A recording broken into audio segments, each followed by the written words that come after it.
तुम्ही काही नगरसेवकांना सोबत एका ठिकाणी ठेवलेलं आहे, खासदारांनी देखील वेगळ्या ठिकाणी ठेवलेलं आहे. काँग्रेसमध्ये नेमकं काय सुरू आहे? नाही, असं काही नाही आहे. व्यवस्थेसाठी ठेवलेले आहेत ते. आम्ही एकच आहोत. काँग्रेस पक्षाचे 27 नगरसेवक आहेत आणि 27ही एकत्र राहतील. व्यवस्थेसाठी आपण वेगळे जरी ठेवले असले तरी गटनेता एक होईल आणि काँग्रेसचा महापौर चंद्रपूर महानगरपालिकेमध्ये बसेल, यामध्ये कुठे दोमत नाही. आणि तेवढं संख्याबळ आमच्याकडे आहे. आणि कोण काही म्हणू देत. काल काही सुधीरजी मुनगंटीवारांनी काही स्टेटमेंट केलं की काँग्रेसचा एक गट वगैरे, हे सगळी अफवा आहे. आणि ते मतदारामध्ये संभ्रम निर्माण करणारी गोष्ट आहे. त्यामुळे मला त्यामध्ये नगरसेवक पूर्णतः सुरक्षित आहेत. सर्व आमच्याकडेच आहेत. ते मग खासदारांच्याकडे असू दे की आमदारांच्याकडे असू दे, आम्ही काँग्रेसचे आहोत. आम्ही एकत्र येऊ, गटनेता तयार करताना एकत्र येऊ आणि सत्ता स्थापन करतानाही आम्ही एकत्रच राहणार आहोत. काँग्रेस म्हणून आम्हाला आमच्या महानगरपालिकेवर सत्ता प्रस्थापित करणं, यासाठी लागणारं संख्याबळ 3 अपक्ष जे काही आहेत आमच्याबरोबर आघाडीमध्ये होते, आम्ही ज्यावेळेस अलायन्स केलं होतं शेकापचे, ते सुद्धा आमच्या सोबत आहेत. आणि वर सत्ता स्थापन करण्यासाठी लागणारी जे काही संख्या लागते त्याची व्यवस्था झालेली आहे. वेगवेगळे राहत असल्यामुळे कुठंतरी शंका अनेकांनी उपस्थित केला.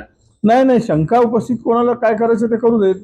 आता तिकडे मुनगंटीवारांची माणसं वेगळी आहेत, जोरगेवारांची माणसं वेगळी आहेत. म्हणजे काय ते एकत्र येणार नाही असं होत नाही.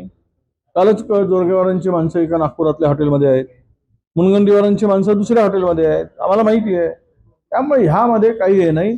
ते एकत्र येतात, आम्ही एकत्र येतो. पंजाब चिन्हावर काँग्रेस पक्षाच्या भरोश्यावर निवडून, काँग्रेस पक्षाकडून ते निवडून आलेले आहे. आणि तिथे कुठेही त्यांना काही चुकीचा निर्णय घेण्यासाठी कोणालाही स्कोप नाही आहे.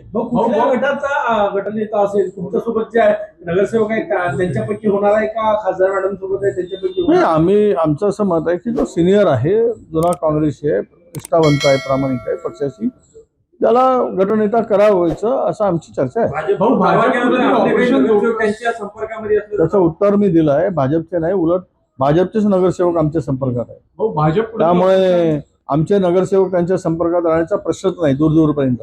हे काहीतरी हवेवर तीर मारण्याचा प्रकार आहे तो. लोटस ऑपरेशन राबवत अशी तुम्हाला भीती आहे? तुम्ही नगरसेवक दूर नाही, त्यांनी पण ठेवलाय. त्यांना मग पंजाब ऑपरेशन वापरला चाललंय असं होईल का? त्यांचे पण नगरसेवक बाहेर आहेत.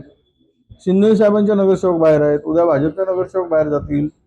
असं नाही की ठीक आहे एकत्र राहिले पाहिजेत. निवडणुकीच्या पिरियडमध्ये सगळेच एकत्र ठेवतात.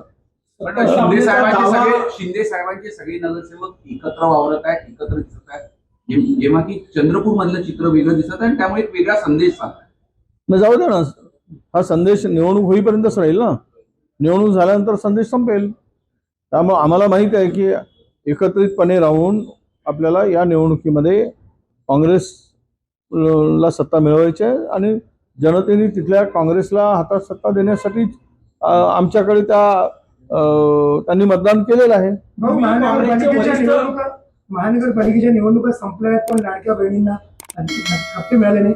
अमरावती वर्धामध्ये आक्रोश नाही, ते आता निवडणुकीच्या तोंडावर जुळवाजुळव करायचा प्रयत्न केला. 14 तारखेला 15ला निवडणूक आहे. 14 तारखेला त्यांच्या अकाउंटमध्ये पैसे घालून पुन्हा मतं मिळवण्याचा केविलवाणा प्रयत्न सत्ताधाऱ्यांनी केला महायुतीने. परंतु त्यामध्ये ते पैसे नसल्यामुळे, काही कमी पडल्यामुळे सफल झाले नाही. आता पुन्हा पुढच्या निवडणुकीची वाट पाहावी लागेल असं मला वाटतं. मुंबईमध्ये शिंदेचा स्ट्राईक रेट राहिला नाही अशी चर्चा भाजपच्या गोटात आहे. जास्त जागा घेऊन कमी जागांवर शिंदेचे नगरसेवक निवडून आले. एक गट दिल्लीमध्ये अशी तक्रार करणार आहे की भाजपनं जास्त जागा लढल्या असतात तर बहुमताचा आकडा भाजपनं स्वतः गाठला. या जर तरच्या गोष्टी आहेत. असंही म्हणतात की काँग्रेस मनसेने लढले असते तर 150 जागा आल्या असत्या. मग आता यामध्ये अशी चर्चा आहे की मनसेने अधिक जागा घेतल्यामुळे शिवसेनेला फटका बसला. हे निवडणुकीनंतरचे चर्चा आहे. जो जिता वो सिकंदर, जिसके पास मिळालं त्या परिस्थितीमध्ये चर्चा झाल्यानंतर जे काही मॅन्डेट मिळालं ते स्वीकारलं पाहिजे. संजय राऊत यांनी म्हटले की चंद्रपूरमध्ये उबाठाच्या नगरसेवकाशिवाय महापौर बसणार नाही. नाही, ते उभाटांची आपण युती नव्हती, पण उभाटा आणि आम्ही महाविकास आघाडीमध्ये एकत्र आहोत, म्हणून आम्हाला वाटतं की आपण एकत्र राहून सत्ता स्थापन करावी अशी आमची भूमिका आहे आणि त्यासाठी त्यांच्याशी चर्चा आमची सुरू आहे. पण त्यांनी पण उभाठाने पण महापौर पदाचा दावा केलेला आहे चंद्रपूरमध्ये. मागं त्यांनी दावा केलेला आहे, प्रश्नच नाही, त्यांनी दावा करण्याचा त्यांचा अधिकार आहे. कारण पण ते आता चर्चा करून आम्ही तो निर्णय घेऊ.